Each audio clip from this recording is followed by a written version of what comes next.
James. I am 27 years old and I'm from the US. Lived there for most of my life, and then now I'm currently living in Albania.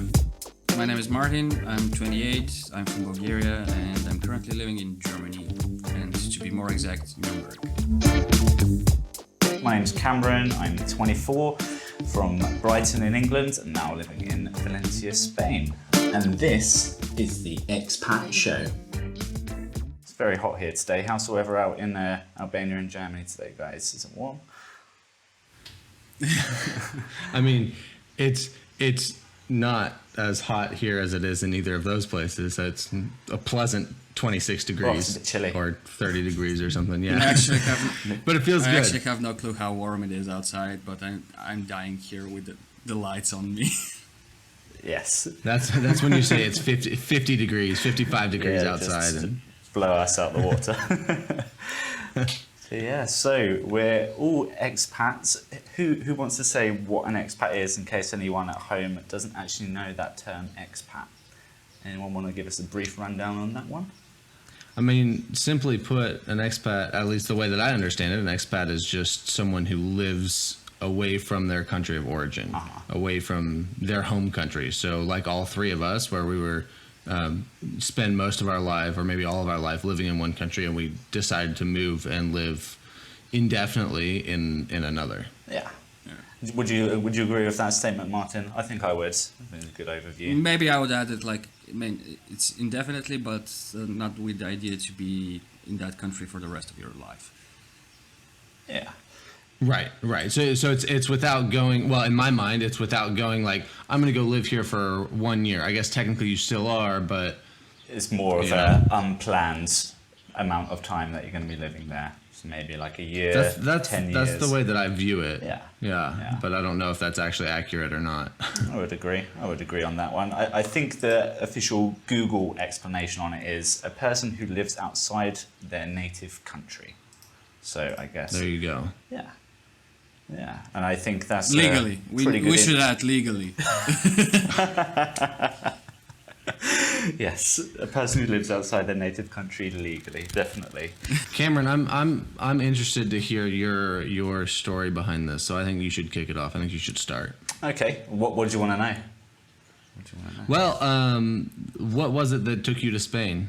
Okay, so I was obviously living in England and the UK for all of my life, and up until I was about 22, 21, I was working in Gatwick Airport, actually, where I was working with lots of people that were expats as well, lots of Spanish people working in the airport. I actually met my girlfriend working in the airport, and we lived together in the UK for a little bit of time. She was getting upset with the weather. It was a bit cold, a bit rainy, miserable, things like that. I was getting bored with the UK way of life, just like the 9 to 5, almost like the rat race. Didn't really enjoy it. And my girlfriend was going to move out to Spain, and it was kind of like, I go with her or I continue working 9 to 5. And to me, Spain or 9 to 5 working life, moving to Spain was the obvious choice for me. Yeah, so you said you're in Valencia? That is right, yeah. So Valencia it's the third largest city in Spain after Madrid, Barcelona, and it's on the east coast of Spain. Yeah, so why did you pick Valencia specifically? It's where my girlfriend's from. Okay. And I've visited Madrid and Barcelona, like the two bigger cities. Barcelona is a beautiful city, but it's very, very busy. You've got to watch out for things like pickpockets, and the beach there. There is a beach, but it's not super nice. And I don't know, Valencia is just a bit more unique. There's a bit more like culture within the city itself, like with street art and like all the culture around that, and like the actual buildings and architecture. I just find it really beautiful, and it just feels more like home than any of the other cities. It's kind of like Brighton, but the Spanish version, I would say. Yeah. Okay. So Spanish version of where you were living in the UK. Pretty much, yeah. So you couldn't handle the dreary, or your girlfriend didn't want to handle the dreary, rainy UK. So you decided to go to the sunny Spanish version. That's what Yes, it seems and like. I don't know. Today right. I feel like I might be regretting it because, yeah, as I say, it's 37 degrees out, and I am pretty much look like I've just got out of a shower right now. So, yeah. Yeah. And Martin, you said before in the intro there that you actually wanted to come into Spain before, and you've actually ended up in Germany. So tell us a little bit about that. It's a bit complicated, a long story. So I went into Spain on the Erasmus program to do my bachelor thesis project. I mean, I fell in love with that place, like the people, the atmosphere, the weather. Like the weather was awesome. And I wanted to move to Spain, but I didn't know any Spanish, so I couldn't find a job in my field. And meanwhile, I started working in the automotive industry back home in Bulgaria. And I started going on a lot of business trips to Germany. Like I spent half a year constantly coming here, like staying 2-3 weeks in Germany, going back for a couple of days, then another 2-3 weeks. And I did feel like it was taking a big toll on my relationship with my girlfriend. So I asked my company to move directly here in Germany so I can take her with me and spend more time together. But they said that it's not possible. So the first opportunity that came as an offer came from Nuremberg, and I jumped right into it. Like, Okay, so for you it was more. Seems like it was work that sort of has the choice to go to Germany. I would say it's more like a work-life balance approach. Because also in Bulgaria, I couldn't afford to move out of my parents unless I make sacrifices with the quality of life I'm leading. Even as an engineer, it's a bit hard to sustain on a decent level of life. I didn't want that because, I mean, all the statistics say that like couples split up usually because of financial issues, and I wanted to remove this from my relationship. And Germany seemed the right choice to start it because the salaries are quite good, and I could afford to like get an apartment, take care of my girlfriend until she fits in and finds a job and everything. And, yeah. Fantastic. Yeah. By the way, Cool. my girlfriend part I'm talking about currently, she is my wife. Oh, that's awesome. I didn't know that. We actually got married Yeah. here in Germany, and in a couple of months we're making the wedding party back home with family and friends. Oh, fantastic! cool. I definitely Very, look very forward to cool. hearing about that.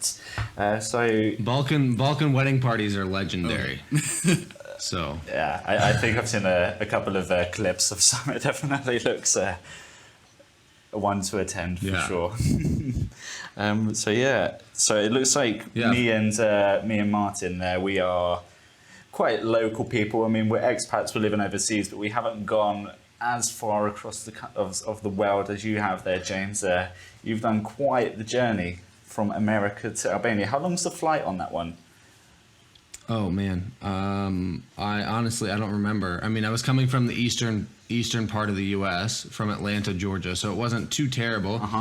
And I want to say I flew through Istanbul, which was kind of overshooting where I was going, but I was on Turkish Airlines. It was probably only like, well, honestly, I haven't the foggiest. I have no idea how long the flight was. Yeah. I would not even want to guess because the Atlantic Ocean is massive. Yes. As far as now, usually and it's then like 10 flying to hours or something like that. Yeah. Yeah, that's what I would have guessed, but I mean, I've been on a lot of long haul flights, and I wasn't sure which one. But yeah, it's funny, especially being on here, you know, and talking to Martin, because our expat journeys are kind of opposite. Where I go from, because everyone in Albania would love to go to the U.S. or to Germany, and Martin going from Bulgaria to Germany, and then now I'm, you know. I was living the dream of a lot of people here, and then I come American to life. Albania. Yeah, I mean, I have so many people asking me, you know, why Albania? Why did you come to Albania? You lived in America, and they have this mindset that America is like this utopia, or Germany is this utopia, like everything will be okay as long as I get to America. Mm-hmm. And then I'm like, yeah, I lived there and didn't want to be there anymore for a bit, so I moved here. And no one can wrap their mind around that. Why? Actually, that's my goal with my channel, exactly. is to debunk all of these myths that everything is like sunshine and rainbows over here. There are a lot of stereotypes for Germans that are like super positive. They're basically described in the Balkans like they're superhumans and all of that, super efficient and working, and they make a shit ton of money and drive always brand new S classes and all of that. No, that's not the case. Yeah. Yeah. Well, I've found that a lot of people that will go to Germany or to America from Albania will kind of embellish life, what life looks like over there. So they post the nicest Instagram photos, or they only talk about the good things, and they don't talk about maybe they're you know, a hotel maid, which is, I mean, it's a job, but when they leave Albania, they're thinking, oh, I'm going to go, you know, make tons of money in America. And then the only job they can get is in the service industry. Yeah. And there's nothing wrong with working in the service industry, but it's just not really What they were expecting. glamorous life that they're expecting. Yeah, exactly. So what is it that you do say to the people that ask you, why did you move here? So what is the story? Like, give us a little brief, like why you chose Albania over anywhere else. Well, yeah. So I've always enjoyed being outdoors and hiking and exploring and that sort of thing.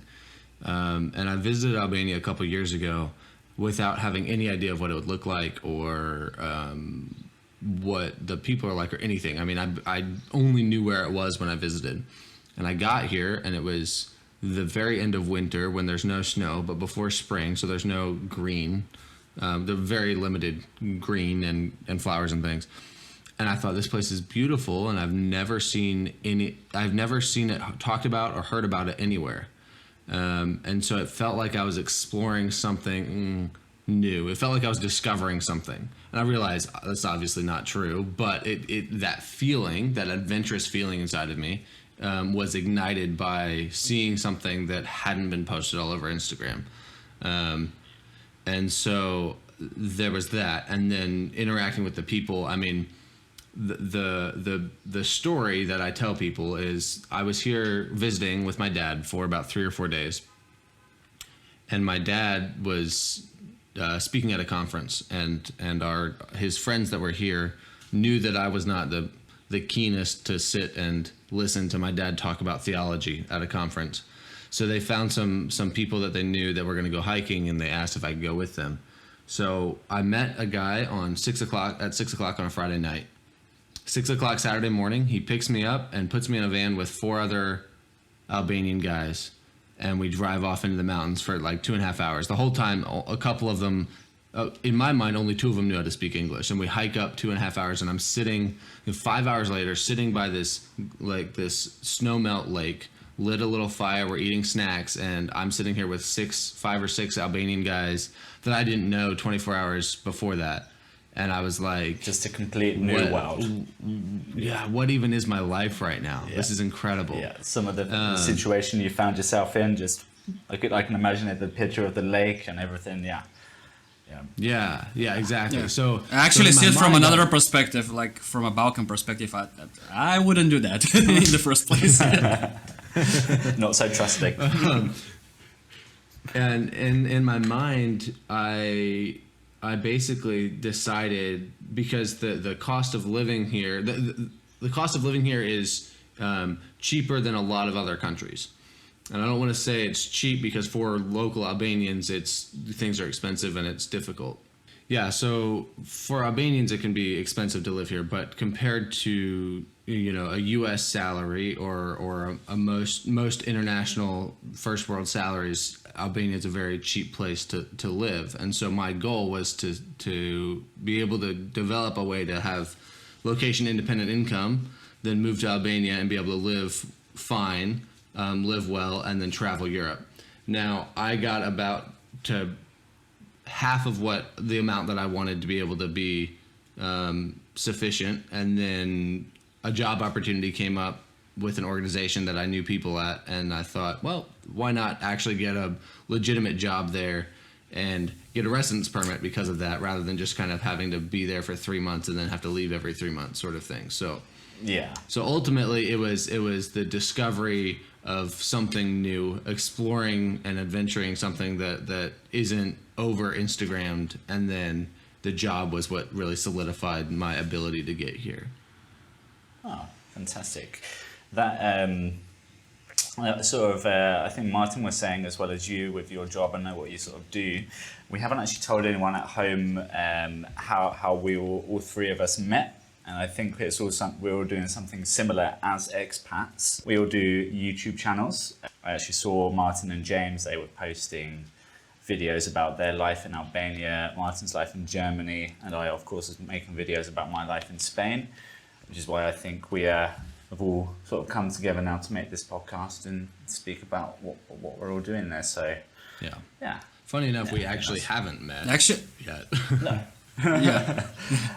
Actually, what made me contact James was the question he mentioned, like, how and why the hell did you move to Albania from the US? It's like, I mean, it doesn't go like just for Albania. I would have the same question for any country in the Balkans, including Bulgaria. So they're pretty much in the same boat. Sure. I get a lot of people asking if I'm from the government, from the U.S. government. Because they think maybe I'm I'm a spy and coming to check on green card winners, just to make sure that they're legitimate citizens. I'm accused a lot on my YouTube channel of being a missionary, because I used to work in youth ministry, and so they hear that and they think, oh, you're a missionary, you're just trying to hide it. And I'm like, well, if I was a missionary, why would I try to hide it? Like, I would be doing the opposite, Yeah, you would be pushing it quite hard. Exactly. Not just mentioning in passing that I worked in youth ministry in the past. Everyone kind of develops their own ideas of why I actually moved here, but yeah, I mean, it's a fun story. It's a fun way to start conversations with people. And that is exactly why we are starting the conversation here on this weekly podcast called The Expat Show. We'll be talking about things like language barriers or reasons to be or not to be an expat. Misconceptions of being an expat, or what's it like to find work as an expat? How much better is life there? How much you're earning? How much do things cost? You can also find us on Facebook. Subscribe to us on YouTube as well as all of your favourite podcast platforms. Wherever you want to listen, we will be there. Also, for everyone listening, don't forget to check out our channels. They would be in the description somewhere. Oh, yes. Until next week, I'm going to say ciao for now. If you guys want to have a little sign off as well. Mine's ciao for now. I think that's a common thing between all of the countries. We should all just use that. Yeah, ciao for now.